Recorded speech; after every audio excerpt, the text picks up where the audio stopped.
Hey, good afternoon, everybody. It's Reverend Ira Ackrey, your host here, all hands on deck. My co-host all the way to my right, I'll let him introduce himself. Reverend Gregory Seal Livingston, interim pastor at New Hope Baptist Church, Coalition for New Chicago. We're so excited tonight because we have a young man who is the pastor of the Harmony Baptist Church. I know him before he became the pastor, and he's doing some great work in Lawndale.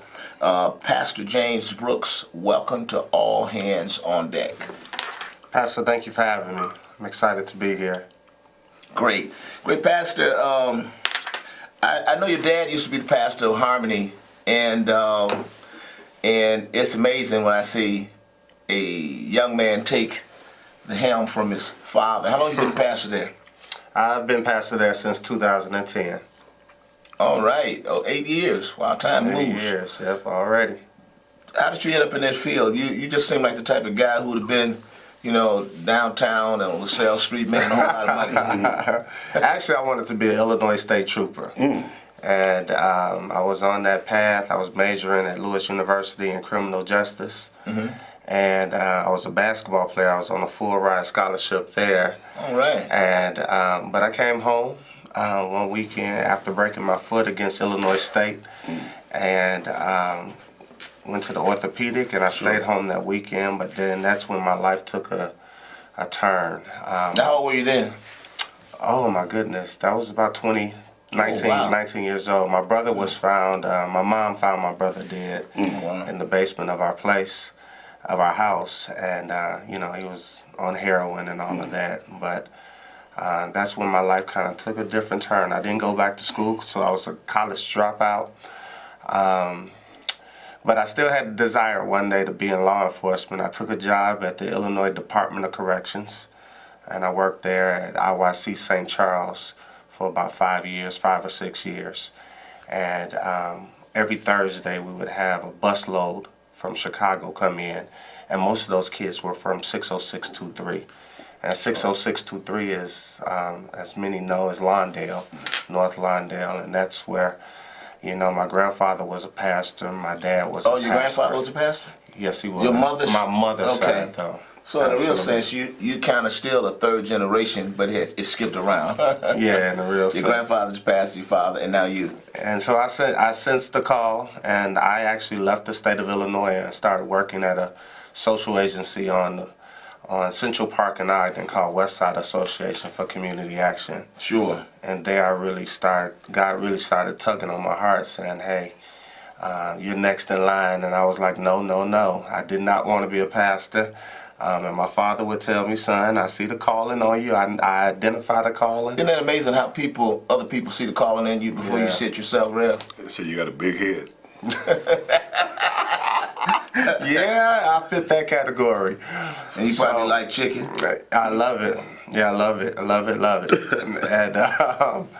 And so in 2002, it was interesting thing happened. Working at WACA, Westside Association for Community Action, I was going in and out of the jail, advocating, in and out of the court system, advocating for our young people, asking judges I have an alternative program to incarceration. And one day we were looking for a school for my daughter, and I was talking to a judge friend of mine, and she recommended a school called Grace Lutheran Church and School in River Forest, Illinois. Oh, okay. And I said, no way, I can't afford no River Forest, Illinois. I'm a college dropout and all of that. But I went one day, and it was interesting because as I sat there telling the principal about my daughter, he told me that I would make a great youth pastor there. All right. And I said, no way. I said, no way could I be a pastor here. Number one, he handed me the qualifications. Number one, I'm not Lutheran. And number two, I don't have a master's of divinity. I was a college dropout. But however, God had a plan. So I served. I got a call to serve there in 2002, and I served there faithfully for 8 years. All right. And that afforded me the opportunity to go back to school, get my education, go to seminary. Okay, let's cut through the chase since you're not going to be here long. You also are doing some outreach. You work as your bivocational? You work at I work health at clinic. Lawndale Christian Health Center as the Chief Ministry Officer, or some people know it as Director of Spiritual Care. And I'm really the pastor to our staff, Okay. specifically to our providers, our physicians. All right, good. And are you guys hiring? Because I may need a job. I'm not laughing. We need some MAs, medical I'm not assistants. laughing. Me either. We need some medical assistants. So No, I'm talking about something I could do. Something I could do, buddy. you can do that. Skippy dippy. Yeah. Well, listen, man. I want to. Reason you're in today is because you have really done something that's so admirable as it relates to trying to make an impact on the violence. He's been doing something called the peace gatherings in the neighborhood. Tell us about the peace gatherings. You've done about 5 or 6 already. Yeah. Beginning of the summer, we have twins. Actually, Channel 7 has been following twins, Lloyd and Floyd. And You have twins? I don't. They're Okay. my boys in the church. They're members of the church. Yeah, well, they're your kids. All Yeah, right. they are. And a bullet went through their front window, and they called me. And I know they didn't just call me to pray for them, but I heard it in their voice that they wanted a response. So that ignited our church and said, we got to do something. We got to go outdoors more this summer. And we started peace gathering right on Lawndale and 19th. Started off small, and it gradually, it's been growing ever since. What do And you what do- we what do you do, do the with that? goal is, wherever there's violence, we call it the hot spot. We go intentional. We're intentionally about going there. We go to, like I said, wherever there's violence. We believe that as the church, we're called to be light, and we must be intentional. We must take the light intentionally to where there's darkness. So you do have a goal when you go out there. We do have a goal, and when we go out there, we're not just going out there. We're bringing hot dogs. We're bringing music. See, that's what I'm saying. Somebody told me, see, I like his peace march because he goes out there without an agenda. I said, that cannot be true. He's too busy. He's busier than I am. He can't be going out there without any goals. That's right. You know, so that's good. Thank you for clearing that up. But we are going out there, and we have services with us as well. So we've partnered with like UCAN, Hope House, different YMA, Young Manufacturers Association, and so we're not just out there. We have people with us that can offer alternatives to these young people as we encounter them. Great, great. Now, 2 weeks ago, weekend before last, feel free to jump in, Reverend. Weekend before last, there were like 74 people shot. It was a horrific, terrifying weekend, and 12 people lost their lives, and I think about 4 in your community. Is that true? Yes. Okay, how did that impact you, your ministry? I saw you jumped out in the front line. Yeah, it impacted me big time because I was at my family reunion at the time in Florida, and I got the news, and I said I wanted to know how we were affected. Were we affected directly or indirectly? And of course, we were affected indirectly. None of our congregational members got shot, but family members of them got shot. Absolutely. So, and it was literally right around the corner from our church. On 16th and Avers.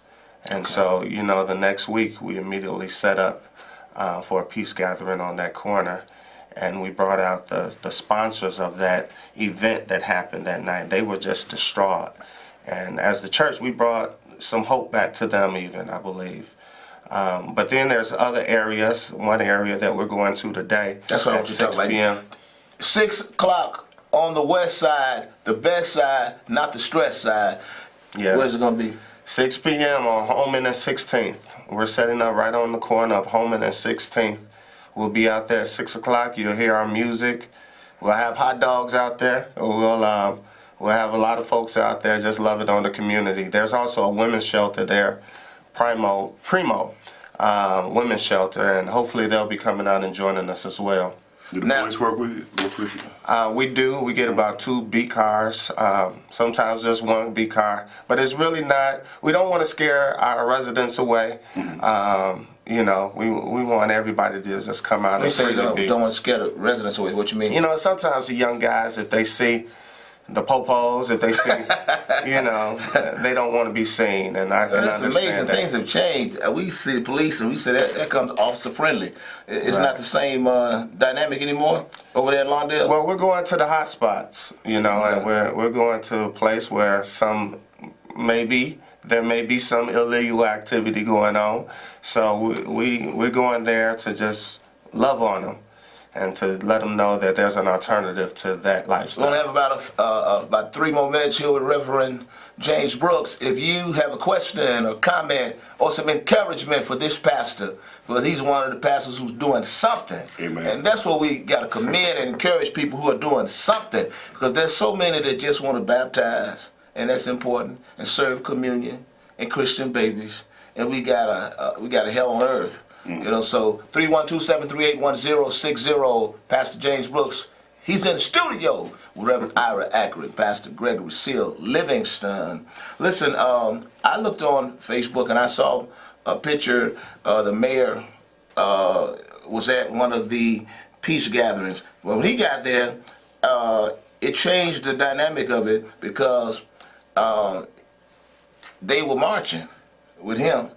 Do you march every week? We march every week. Oh, okay. Yeah. We go down, it's only a 1-block march, so it's Gotcha. not, we'll go down 1 block and come back up the block, the same block, whatever block. So today on 16th and Holman, we'll go down, you know, down Holman, 1 block, and come right back up. Sure. That immediate area, that's our focus, and we meet the neighbors there, greet them, and whoever will, I'm open for anybody. If y'all out there, if you're on the west side tonight at 6 o'clock, come on through. You know, whenever the mayor participates, being in a position of power, it always draws me back to contrasting. When the leader of the city jumps in front of a protest, it kind of changes the dynamics. It does not change your motives, but the optics look totally different. Are you aware of that? I'm learning that. I learned that, but I know I tell people all the time I'm a pastor, and I'm a pastor that loves his congregation, and therefore loves the community, and that's my response, is just going out there, and I don't have any political agenda. I'm just loving on the people, loving on where my people are. You may have a political agenda that may not be aware of it, because you want better schools, you want safer communities, because you're out there, you want economic investment in your community. And so when people see the mayor in front, people say, well, what are you marching? What are you leading the march for? If you're really concerned about this, you don't have to march. You can just go down to City Hall, take out your pen with one swift stroke, sign some legislation, and make some stuff happen. So that's the thing. Reverend, any comments? Yeah, I mean, what would make your community better? What do you think would make it better?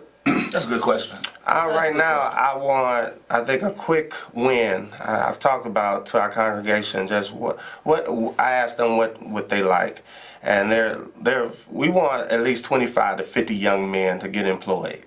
All right. That's an ask of ours. That's good. That's really good. We want to have these gatherings. If these gatherings are drawing attention, we want to use whoever comes. We want Sure. to use them to bring the resources that we want.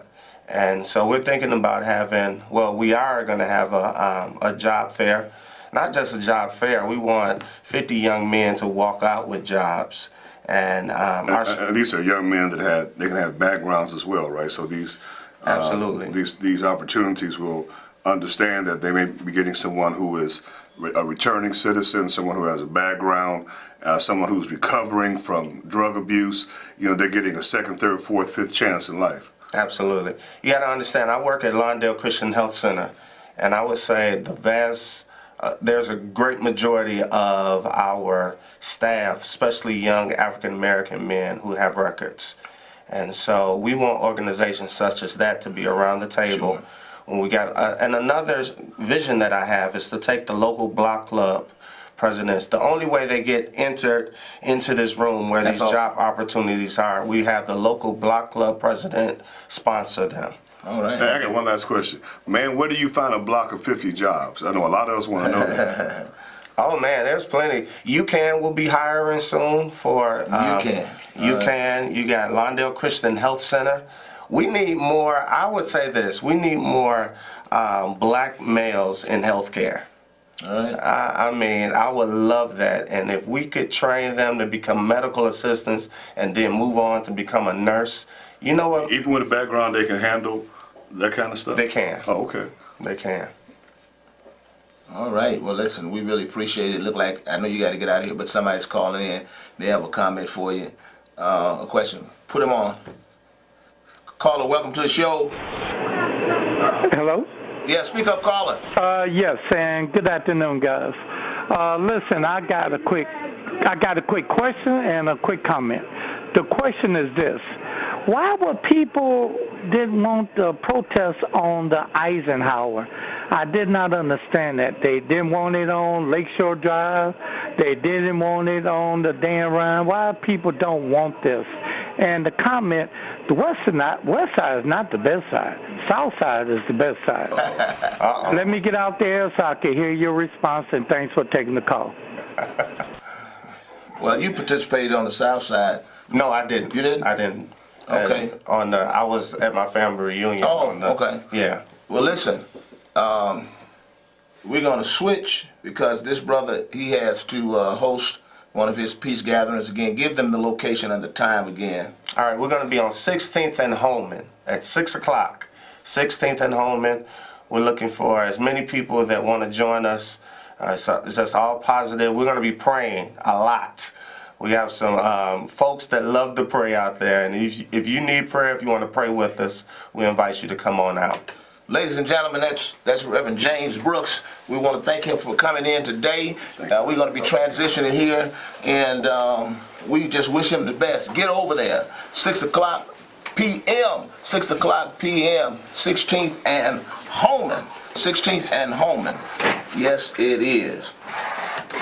Listen, Reverend, I want to thank that young man for coming in. Yes, indeed. And I want to thank you for, not just going crazy because he said the name wrong. He has a lot of potential. Yes, he does. And he has a great heart. Yes, he does. And he's out here working. Yes. And so I want to give you an opportunity to respond to the gentleman who asked about why people don't want to participate or why they have problems. Yeah. He said, why do people have a problem with people protesting on the Eisenhower or Kennedy? Why they have a problem protesting on Lakeshore Drive or Wrigley Field? And why would they have a problem with people protesting on the Dan Ryan? And that's a very good question, because I think it goes back to your theme. They don't want to feel that pain. they don't want to feel the pain. That's right, Doc. They don't want to feel that redistribution of pain, anguish, and dormant hope. Woo. Because sometimes the hope can be painful. And so people want to be left alone. Don't tell me about what's going on outside of me. I've insulated myself from that. I don't want to hear anything about it. And so, but the people that are suffering, they're screaming and they're crying in their own way, whether it be through violence, whether it be through drug abuse and things of that nature. So what do we do for those, the least of these out here? How do we help them? Are we our brother's keeper? Awesome. 312-738-1060. You are welcome to chime in with some commentary and questions on All Hands on Deck. Listen, Reverend Livingston, I was out last week, but you had a great show, and I heard a lot of responses, and we've been getting a lot of positive feedback. You mentioned about, as far as the tweets go, how many tweets have you gotten so far? Over 5,000. Over 5,000 tweets, and I've gotten over hundreds of emails. He would have it too. He doesn't know how to use Twitter like I do. Yeah, but he's getting there. He's getting there. I'm old school. I just want to do the Lord's will. Hallelujah. That's all. Yes, sir. Listen, where do we go from here, Reverend? How do we continue to allow this narrative to be illustrated?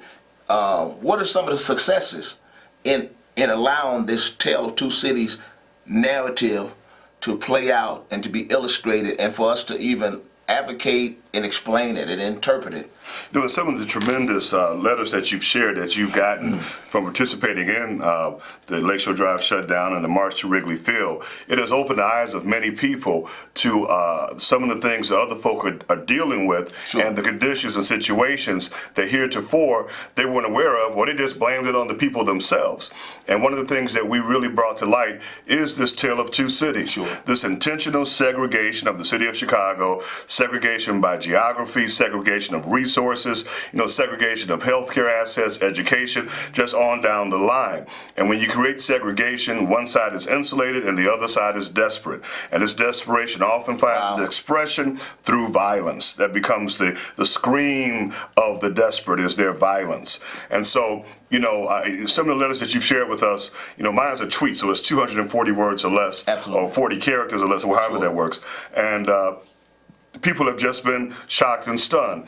And, I'm not just stroking or Dr. Ackery, but his brilliance, his compassion, his years of pastoral work have allowed him to really to be able to wrap his arms around people, but also to stand firmly with a prophetic stance and speak truth to power.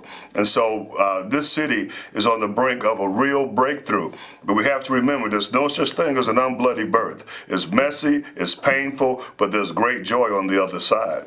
Let me ask you, you marched in the Bud Billiken Day Parade on Saturday, and I know you were all over the media the last 10 days or so. How's the reception? I know you rubbed some people wrong.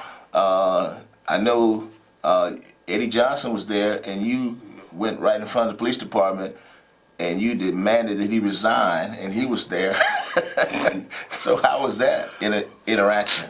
Well, the Bud Billiken Parade, the people on the sidelines who come out for 89 years to watch it, they were very supportive of what we were doing because of where they lived. You're going from 39th Street to 55th on King Drive, and they liked the fact that somebody was giving voice to their concerns and their problems. They want better schools. They want better streets. They want a block of 50 jobs available to young men and women with backgrounds, so they don't have to go back to what put them in jail in the first place. 312-738-1060. Call in, give us a comment, give us a question, give him some encouragement. He got some more stuff up his sleeve. It's getting ready to get hot. Woo! We got to escalate, Doc, to follow Gandhi again, because, no need to reinvent the wheel. Gandhi said, first they ignore you. That's the first step. Then they laugh at you. That's the second step. The third step is after they stop laughing, then they start fighting you. And the fourth step is, Gandhi said, then we win. And so often in the South, King would be ignored by the powers that be, but he wouldn't stop. He would continue to escalate, apply pressure, and then he would go to the next level. They would laugh at him, say he was silly, stupid, encourage his own people to go against him because they didn't understand the methodology. And then they would begin to fight because what happened is that he had momentum and they saw things would begin to work. And then we would win. Civil Rights Act, Voting Rights Act.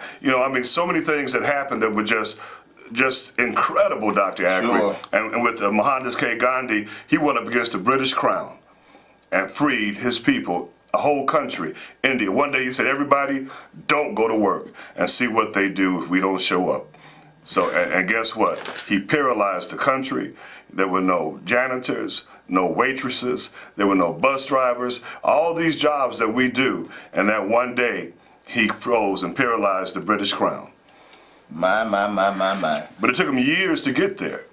But he did get there. We don't have much time. Yes, sir. Because we cannot, this is our last hurrah. Yes, sir. If we don't get a win right along through here, African Americans in this community will be decimated. Yes, sir. Oh, we're on the brink of it right now. There is a plan. There's always been a plan for the African American to remain a second-class citizen. And for people that don't understand that, is that we never crafted laws to restrict the citizenship of white people. The laws were always crafted to restrict black people's citizenship. And law and culture do not always track. You wonder why there's more blacks in jail. You wonder why all these things are failing. I'm telling you, this country was built on racism. I love America, but we got to cut that cancer out. We got to cut it out, and we got to We can only do it with all hands on deck. All hands We'll on deck. be right back here next Tuesday. We got some incredible guests coming in as we end this particular session. But until then, let's keep it right there, baby. All hands on See deck, you next Doc. week. All right. All right.